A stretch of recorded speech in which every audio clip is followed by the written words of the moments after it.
from Rockland County, and Joni, you're on the fan. What's happening?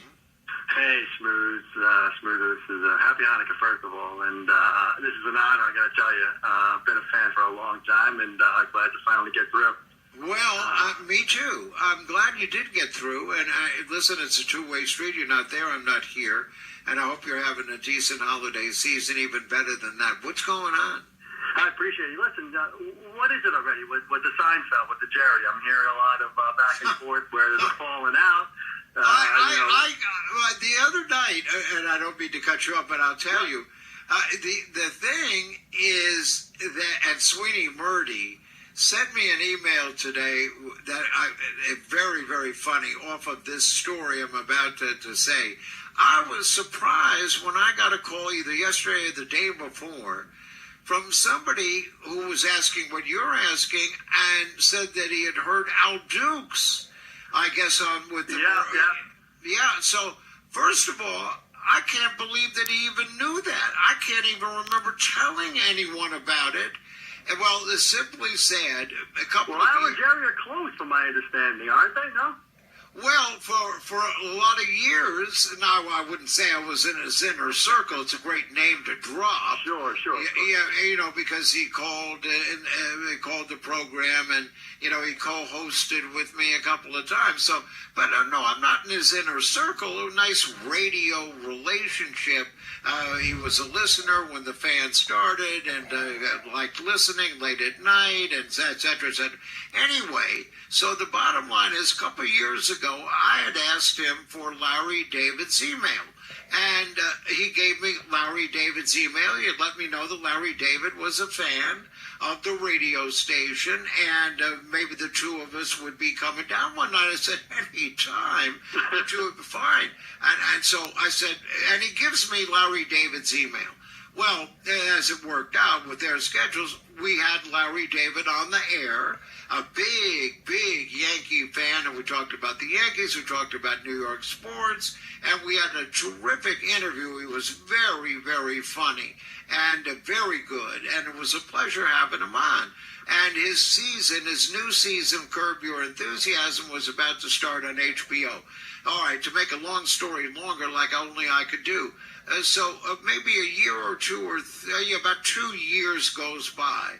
And Larry David, for maybe the obvious with being bothered, he, of course, changes his email. And he had said to me that anytime that he's in New York, he would be glad to come down to the station. He would be glad to do an interview.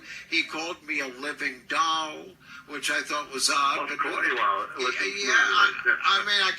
But he was very positive.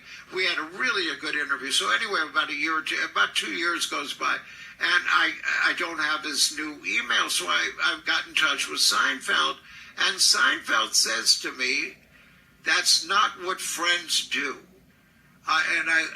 What? Not what friends do.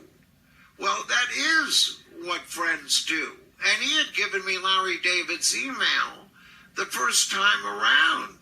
And it wasn't like Larry David didn't want me to have it. That wasn't part of the equation at all.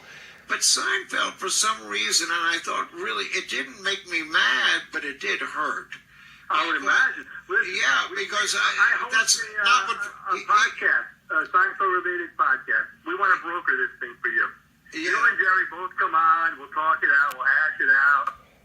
Okay, I would do that. This podcast is making me thirsty. We'll have you on. Okay. We'll have Jerry on. We'll talk it through, all right?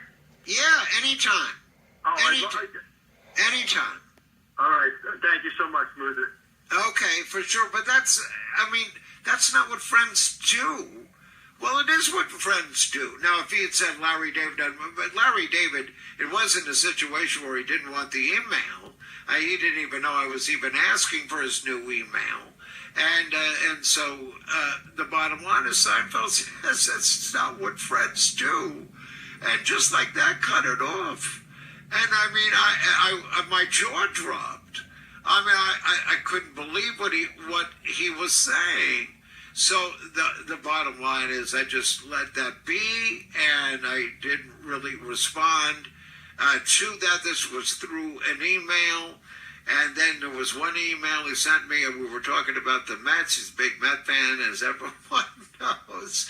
We're talking about the Mets, and I was asking him about this one particular player. I'm not going to mention, but I was asking him about this one particular player, and he writes back about Charles Lindbergh landing in Paris in 1927. I'm saying, wait a minute, 1927, Lindbergh, what is this? So, I mean, you can't make it up already. But anyway, he wouldn't give me Larry David's brand new email. And he's, and then HBO had heard about this. And so they were going to put on Jeff Greenfield. And so I didn't want him, although I would take him. But it was Larry David who would have come on. And Seinfeld said, that's not what friends do. So I didn't tell the story on the air at all because, why? If he was going to call me, I would take the call, of course, but I wasn't going to go out of my way to call him. It made me upset.